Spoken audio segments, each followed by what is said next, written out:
Nelson Lineu, bem-vindo ao Mercado Criativo, bem-vindo à televisão de Moçambique. É sempre bom ter-te aqui. Como é que estás de saúde? Muito obrigado, estou bem de saúde, muito bem disposto, claro, estando contigo. Tudo indica que vamos ter uma boa conversa e só posso estar assim. Eu tenho a total certeza que sim, vamos ter uma grande conversa, até porque esse percurso teu tem como base sempre o princípio, e muitas vezes aqui na nossa televisão, quando escritor, a primeira entrevista de Nelson Lineu foi aqui na TVM, e agora como empreendedor no universo das letras sempre, agora como editor aqui na televisão de Moçambique. Portanto, é uma honra muito grande para nós como televisão de Moçambique testemunhar e acompanhar o teu crescimento de forma consistente, permanente, porque um dos maiores desafios é isso, é ser constante. E tens sido constante desde o princípio. Na verdade, eu dizia, é a casa-mãe. Lembro-me já a primeira vez que estava aqui no programa Tudo às 10 com a Zita, o Frederico Costa e o Osvaldo. Então e hoje estou aqui na altura como escritor apenas e agora como, diria, coordenador editorial, para não ser editor, porque penso que é uma outra tarefa, mas como coordenador editorial da Ideas, dando esse primeiro passo que eu acho que é natural de tudo que fui fazendo ao longo dos anos nesse meio literário. Exato. É uma trajetória bastante inspiradora e todos nós vimos esse percurso todo. A tua entrega, a tua participação em diversos movimentos, o teu ativismo literário inquestionável, o teu trabalho quanto autor, isso é inquestionável, sem sombra de dúvidas. Mas vamos contextualizar essa trajetória e esse processo também de mudança. Como é que um escritor chega a essa decisão de experimentar-se de outra forma? O que há à volta e que justifica essa mudança, nem mudança, uma transição, sim. É uma transição porque o trabalho, na verdade, mergulha no mesmo território.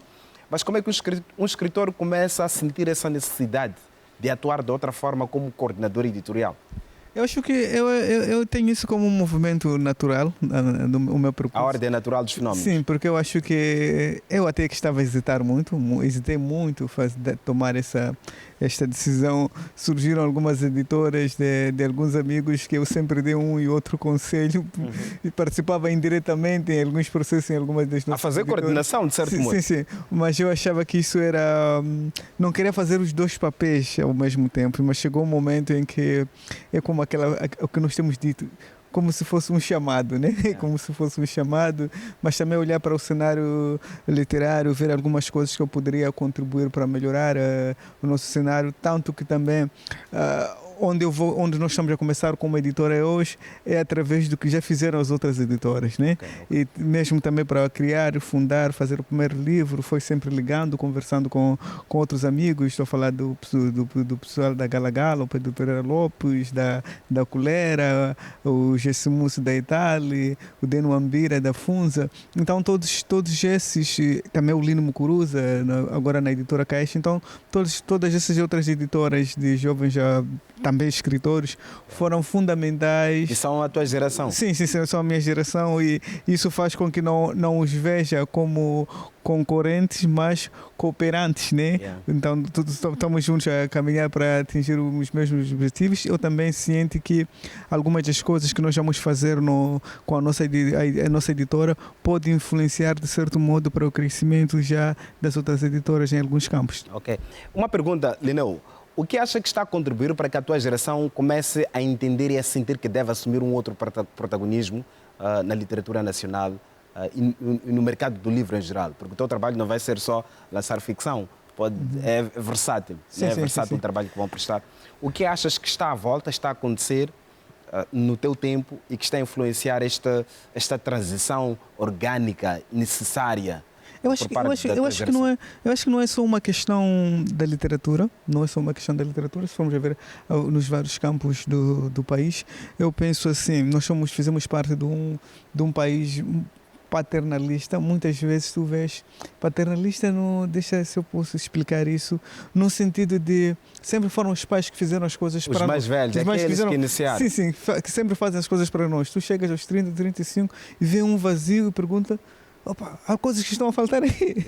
Então, mais do que estarmos a culpar, que falta isso, tens que fazer isso, vocês deviam fazer isso, tem que se ter a lucidez e dizer, não, é nossa vez agora de fazermos algo. A nossa vez e a nossa voz. Sim, e sem vitimismo, sem dizer que somos vítimas, eles deviam ter feito mais por nós, mas é encarar esses desafios, os obstáculos, os problemas atuais como desafios para... Como oportunidade, sobretudo. Sim, né? Aí está, como oportunidade para a nossa construção como país e criação de uma indústria literária, o mercado literário ou a indústria criativa no geral.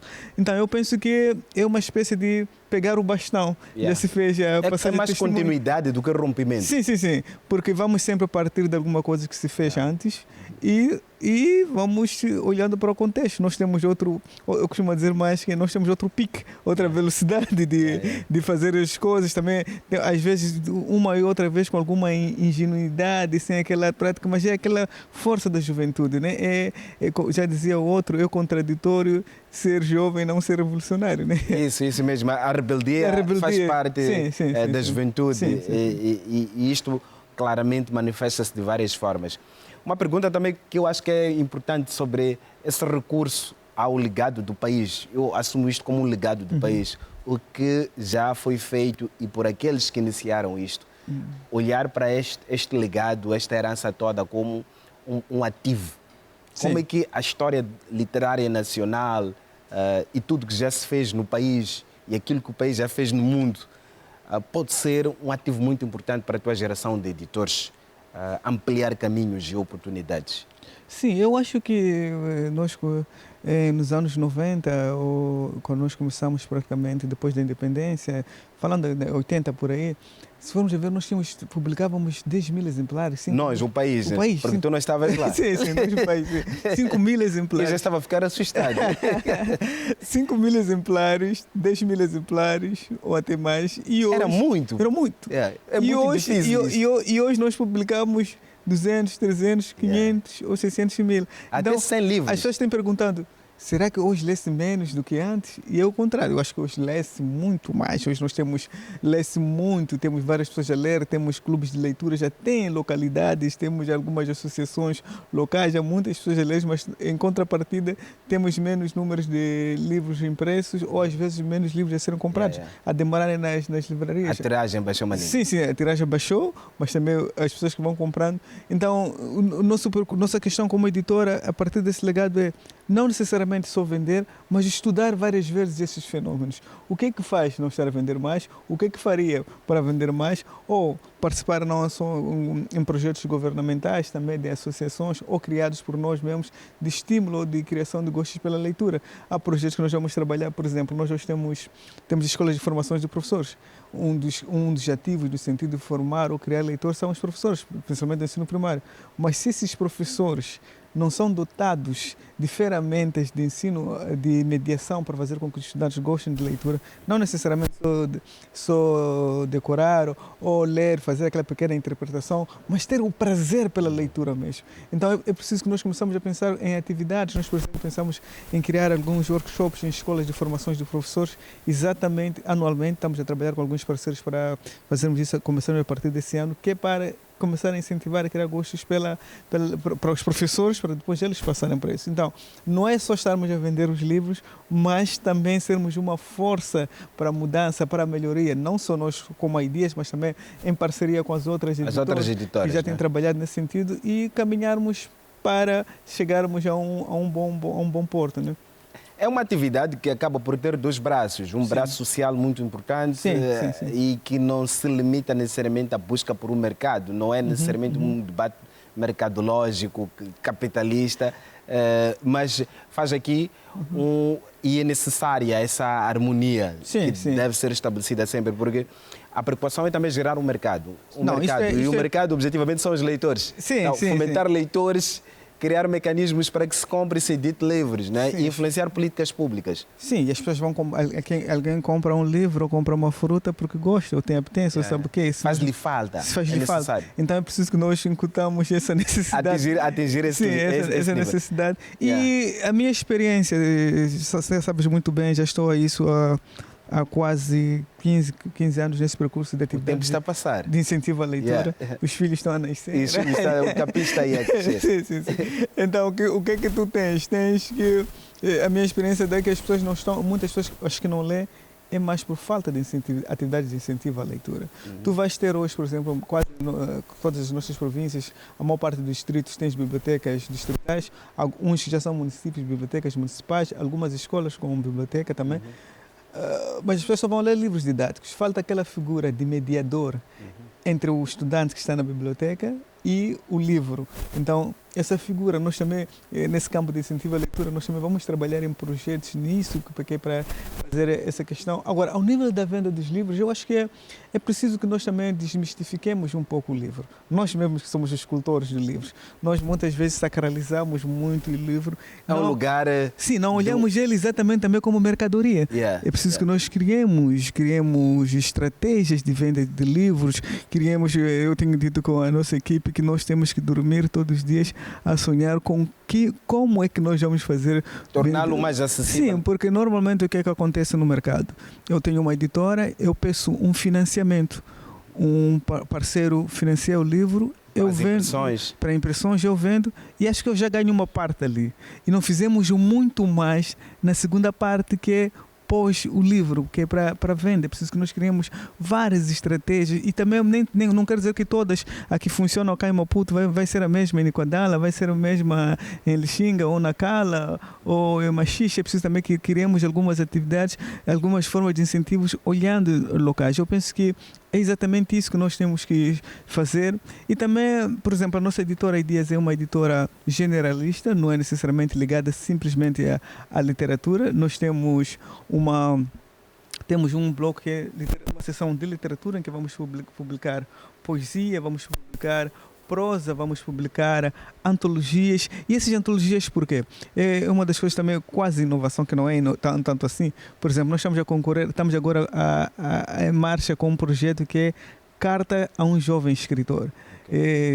Se for já ver já um René Maria Rir, que isso acontece fora do país, nós vamos fazer um livro em que quase uma boa parte dos nossos escritores consagrados vão escrever a um jovem escritor, para alguém que está a começar a escrita. Vai ser um livro de leitura obrigatório, como quem diz, para quem está a entrar para esse mundo. É um manual de instruções. Sim. Então, tenho tido uma boa recepção de vários escritores, como o grande poeta Patraquim, Soleimani, Armando Artur, depois também uns quase mais novos como Sangar, ou Furdela, ou Lucílio Manjate, o Mia, Paulina. Então vamos trabalhar com todos esses, que eu acho que vai ser olhar para isso. E há coisas que têm feito nos outros cantos do mundo. Por exemplo, nós frequentávamos o Centro Cultural Brasil-Moçambique, nós tínhamos, por exemplo, livros, melhores poemas de Manuel Bandeira, por exemplo, ou melhores contos de Machado de Assis. Esse tipo de livro faz com que as pessoas se iniciem a um determinado autor. Então nós vamos ter também vários livros nesses, várias coletâneas, e trabalhar também com reedições de obras clássicas da nossa literatura. Também teremos ensaios literários e, por fim, também vamos ter uma secção de conhecimento, em que vamos ter produção de livros acadêmicos. Este é e vai ser guiado através de um projeto que nós chamamos Science, que é ciência em Swahili.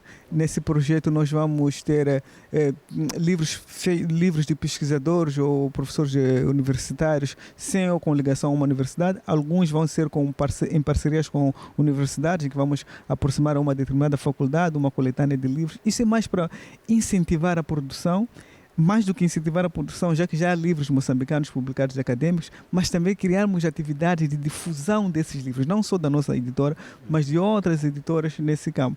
E aí vamos fazer também uma coisa que é interessante, que já começamos a trabalhar agora, que é temático.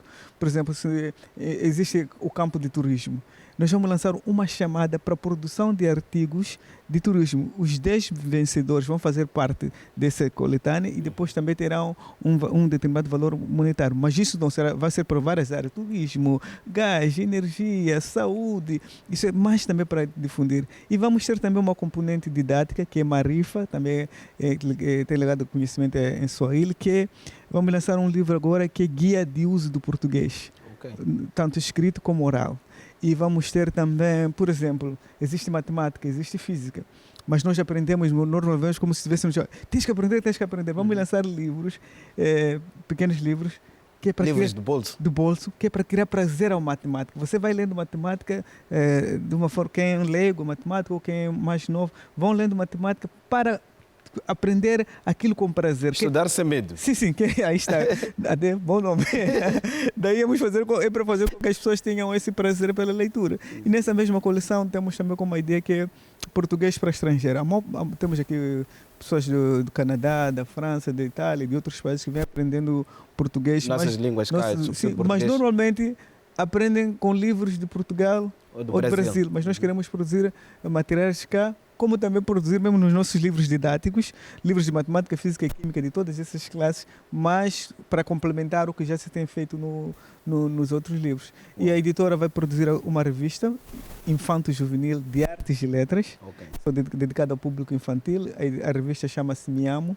Estamos a trabalhar na primeira versão, então vamos ter um bloco de letras e de artes. Depois também vamos fazer uma série de eventos que nós já vamos, que é uma organização de feiras de livros. Já estamos, já não posso dizer ainda onde que vamos começar, mas já estamos avançados nesse processo. Residências literárias, que é escolher, por exemplo, um distrito como Ilha de Moçambique, por exemplo, e residência literária, onde temos um escritor durante um mês, vai ficar lá, produz o livro. Há muitos projetos. Não, há muitos projetos. Isso faz-me pensar que o setor do livro em Moçambique ainda reserva muitas oportunidades, não só para quem é autor, mas quem pretende empreender. Há muitas oportunidades à volta. É preciso que nós comecemos a olhar exatamente como empreendedorismo. Essas lacunas como oportunidades. Sim, porque nós ficamos muito ligados a essa ideia do lado social, que é do livro, e esquecemos esse lado empreendedor, sem dizer que vais ter várias pessoas a trabalhar nisso, além de editores, de design. Nós temos também a trabalhar com 3 revisores linguísticos, depois um deles é o editor, eu sou o coordenador editorial. Eu estava a esquecer outra faixa dos livros que nós vamos publicando, que onde está enquadrado este livro, que é biografias e desenvolvimento pessoal. Nós vamos ter vários livros de motivação. Sim, de motivação. Okay. É necessário porque valores, nós estamos num mundo em que todas as vezes nós vamos falando dos valores que vão se perdendo ou que deviam se ganhar para nos conduzirem a alcançar os nossos, tanto ao nível espiritual como ao nível do conhecimento, como ao nível moral, emocional, físico. Lembro-me que alguém já tinha abordado, porque tinha um livro que queria trabalhar connosco que é sobre exercício físico para pessoas de uma faixa etária a partir dos 50 ou 60 anos, com algumas dicas disso. Que é uma conversa tão necessária. Sim. Mas também isso faz-me refletir profundamente o quão crescer para um escritor que passa a ser editor acaba por constituir uma espécie de um momento de travessia dos velhos dilemas em relação às complexidades até dos géneros literários. É muito bom ver Linneu a assumir que um livro de motivação é um livro necessário e pertinente, quando existe também um paradoxo e até um preconceito por parte de quem é cultor eu por acaso também tive muito literário, uma resistência muito grande em relação a esse género literário. Eu também tinha os meus preconceitos. Eu lia livro de autoajuda para ajudar a quem escreveu. Augusto Cury. E depois, quando eu começo a prestar mais atenção a Augusto Cury, na altura eu só falava sem ter lido necessariamente. Quando fui lendo esses gurus desses campos, eu percebi o quão ignorante eu estava sendo. E até para criar essa editora, eu tive que ler, tive que ler e ouvir alguns áudios destes senhores. Então, eu percebo a importância. A pertinência e a urgência, assumindo o contexto, como muito bem dizes. Mas, acima de tudo, é assumir que os livros são importantes, independentemente do tipo. São importantes e precisam de uma chancela. E essa chancela vai ao espaço sem complexos, né?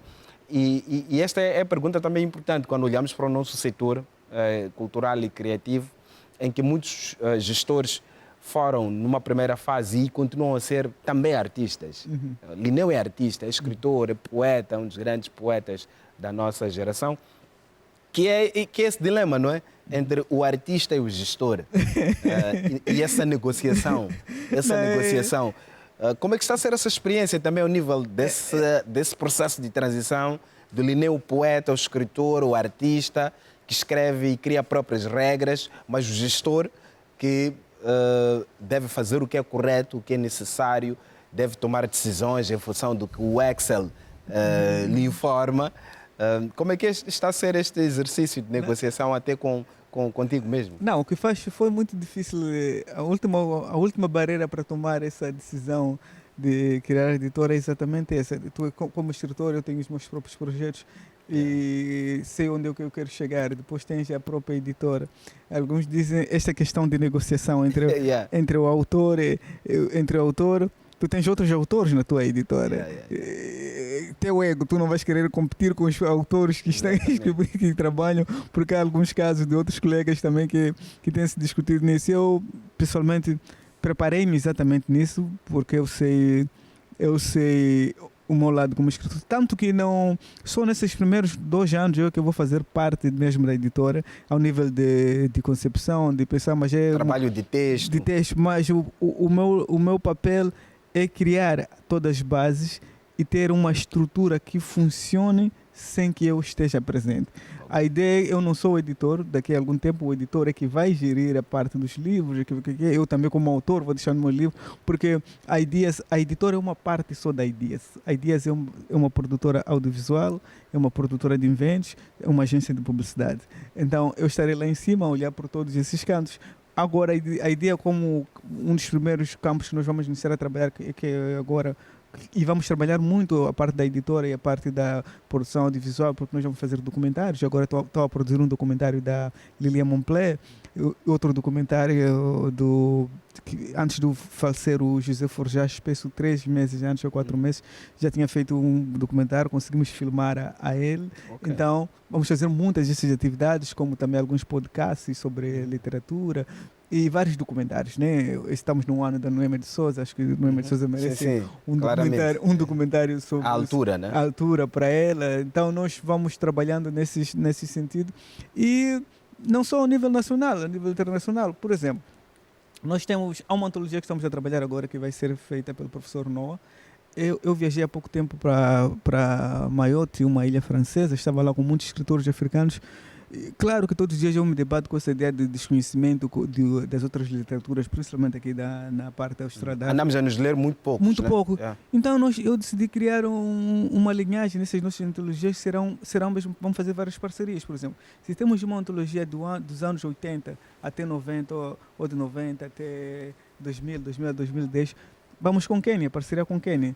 Nós traduzimos para inglês e também vamos ter a antologia deles de alguns autores passada para português. Estão a falar de Quênia, Zimbábue, Namíbia, Botsuana. Inclusive também fazermos lançamentos de livros nesses países. Hoje, por exemplo, tu tens quebrar essa barreira da língua. Sim, tens uma boa comunidade em Zimbábue, ou aqui na África do Sul, ou em Malawi. Eu vi há pouco tempo que em Malawi provavelmente já vai começar a ter ensino secundário com português. As universidades zimbabueanas, quase todas, têm cursos de português. Exatamente. Podemos ter lançamentos... Temos uma grande relação cultural com o Zimbábue. Sim. Então, a ideia é, mesmo que seja em português, fazer alguns lançamentos nesses países, mas, acima de tudo, se conseguirmos fazer algumas traduções, porque a ideia não é só nós queremos entregar, mas é também receber de lá. Receber livros de autores... Uma troca, né? Sim, livros de autores zimbabueanos, quenianos, de Senegal, Egito. Então, eu acho que nós precisamos fazer isso para nos lermos, para nos conhecermos exatamente. Acho que muitos dos nossos desafios africanos passam exatamente por esse desconhecimento. Eu acho que esse desconhecimento seria fundamental. Quanto preconceito nós temos hoje com os estrangeiros que vêm cá no país e os negócios que fazem, principalmente, quando nós falamos das patinhas, né, nos nossos bairros todos. Então, quanto mais nos conhecermos, temos que quebrar barreiras e resolvermos problemas tão atuais e que muito nos inquietam.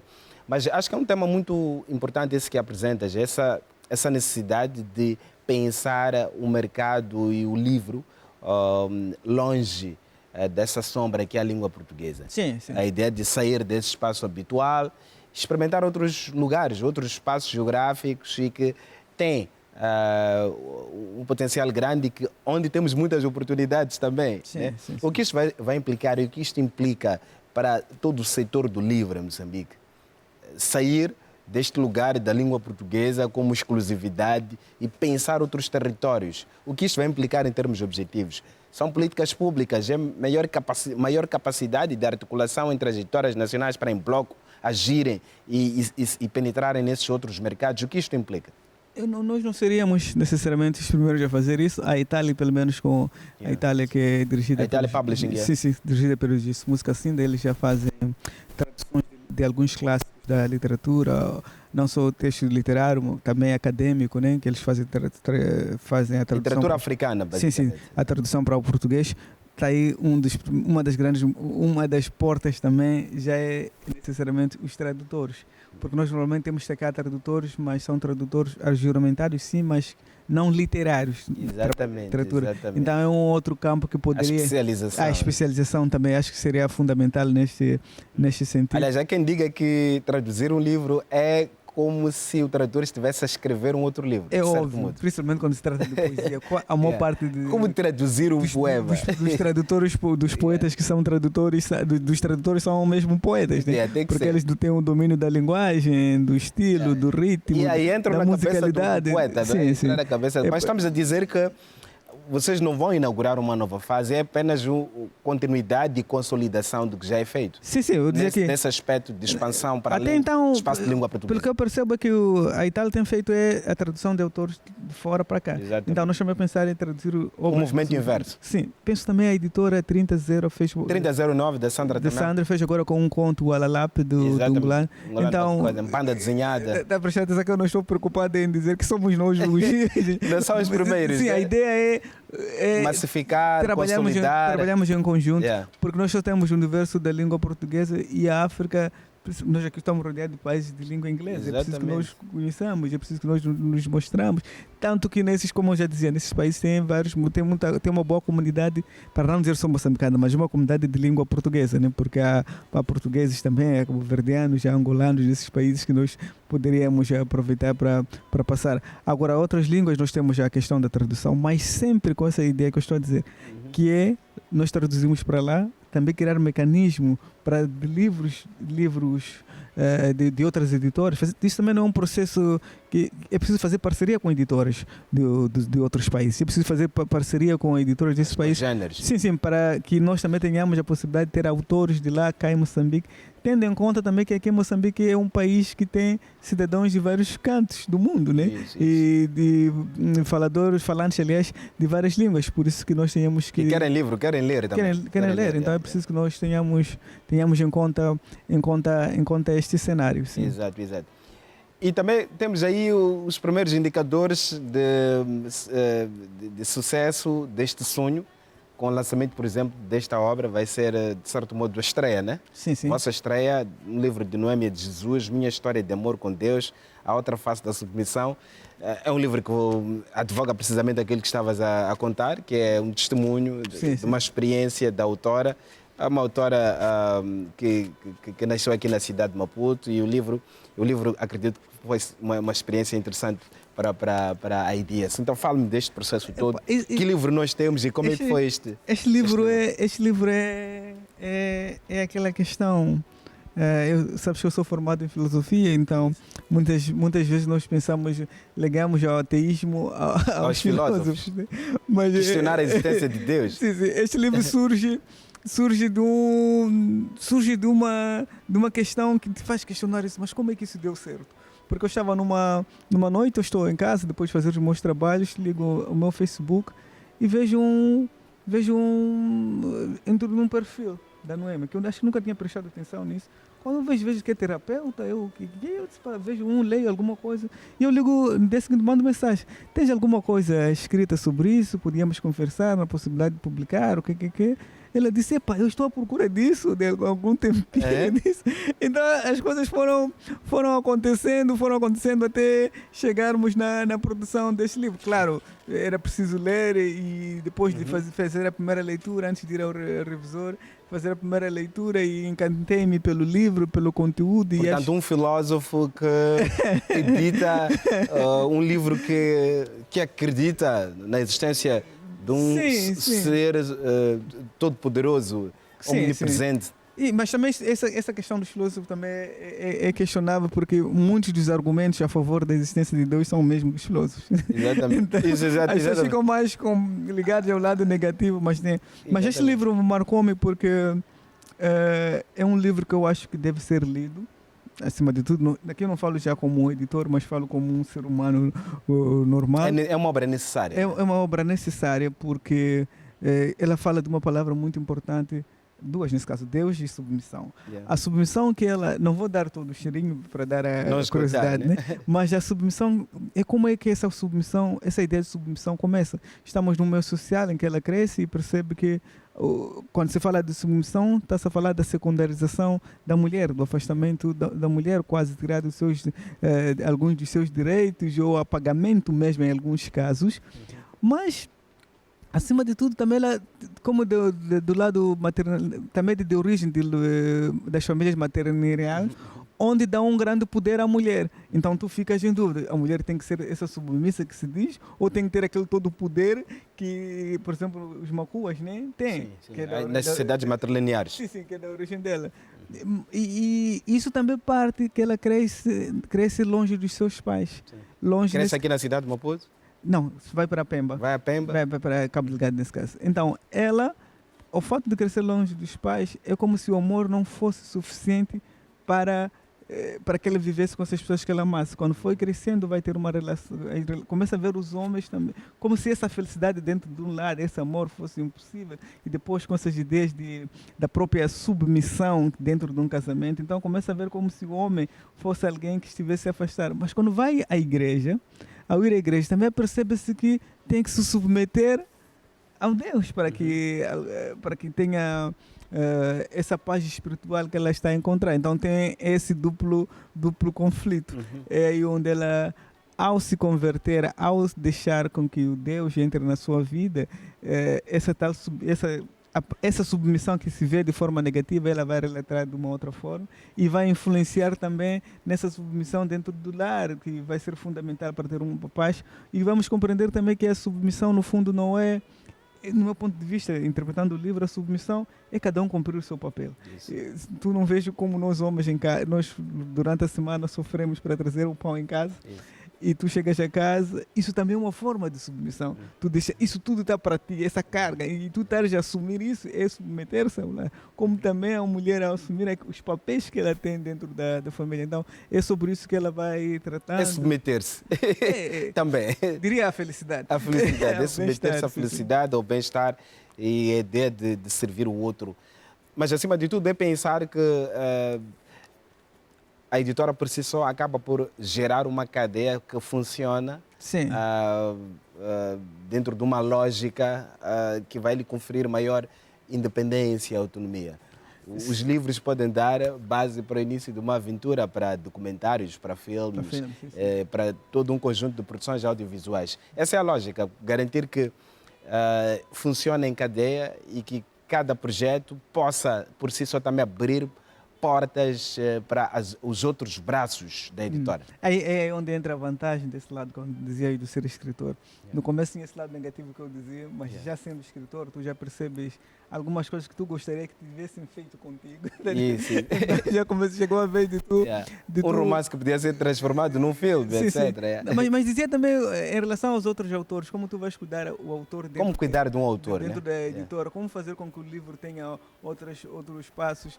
Se fores a ver o livro, ver a paginação, a própria qualidade do livro, a preocupação com cada detalhe a preocupação com cada detalhe do livro, de ter os melhores revisores, de ter os melhores de design, maior encarte, né? Sim. Então essas preocupações todas, também o ser escritor e esses todos os anos, a experiência faz com que nós tenhamos todo esse cuidado. Para além do livro da Noema, temos já 4 livros praticamente em mangas, que é este livro da Noema de Jesus, Minha História de Amor com Deus, A Outra Face da Submissão, que será lançado agora no dia 25 de fevereiro no Centro Cultural Brasil Moçambique, às 17 horas. Temos um livro de poesia do Leonel Arão, o livro Cárcere Concêntrico. Temos um outro livro de poesia da Lídia Mussá, que é Cartas do Meu Corpo. E temos um outro livro fabuloso, que é um estudo, que é quando Cravelinha completa 100 anos, a Faculdade de Letras, do departamento, principalmente do Departamento de Literatura, através da professora Teresa Manjate e o professor Almiro Lobo, eles organizaram uma conferência para celebrar o centenário de Cravelinha, e participaram professores de Portugal, Brasil, Moçambique, e fizeram essa coletânea de um livro que se chama a Ética e a Estética em José Craveirinha.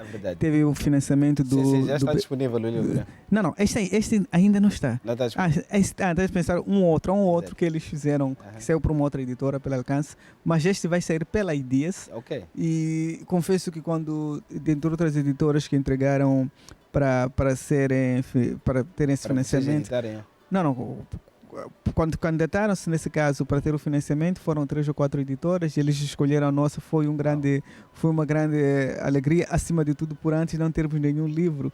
E isso, confesso que foi das coisas que mais nos deu força de continuar e sonhar muito alto. Isso também nos fez aproximar algumas figuras, não só da literatura, como o professor Noah, como acadêmicas, como o professor Severino Nguenha, entre outros. Também nós temos nossas ideias, mas também precisamos ouvir os outros. Exatamente. O que acham que deveriam acrescentar, o que falta para o nosso cenário literário, ao nível editorial. Então, deram-nos alguns conselhos que nós vamos de certo modo, pondo na nossa lista de atividades para a realização, porque, acima de tudo, não é só lançar o livro. Lançou o livro e vamos fazer várias atividades de promoção do livro, não só cá na cidade de Maputo, em outras cidades do país, nos centros culturais, universidades, escolas e em outros cantos. Por que não, se esse livro fala de religião, por que não também em igrejas ou em escolas de formação bíblicas, em outros sítios, porque eu penso que nós somos seres humanos, temos o nosso lado espiritual, temos o lado intelectual e é preciso que não nos dividamos, ou seja, é preciso que nós olhemos para nós de forma completa, né? De todos os ângulos. É isso que nós vamos fazer também como editora. Exato. Muito obrigado, Nelson Lineu, pela presença. Sucessos neste novo projeto. Volte sempre à televisão de Moçambique para falarmos da Ideas e de tantas outras iniciativas à volta da Ideas. E esperamos receber aqui Noêmia de Jesus para nos falar sobre este livro. Um grande abraço. Muito obrigado. Dia 25 de fevereiro, quarta-feira, 17 horas, no Centro Cultural Brasil, Moçambique, atualmente Instituto Guimarães Rosa. Exato. 17 horas, venham para adquirir o vosso livro, conversar com a autora e até lá. Exato. Um grande abraço, Nelson Lineu.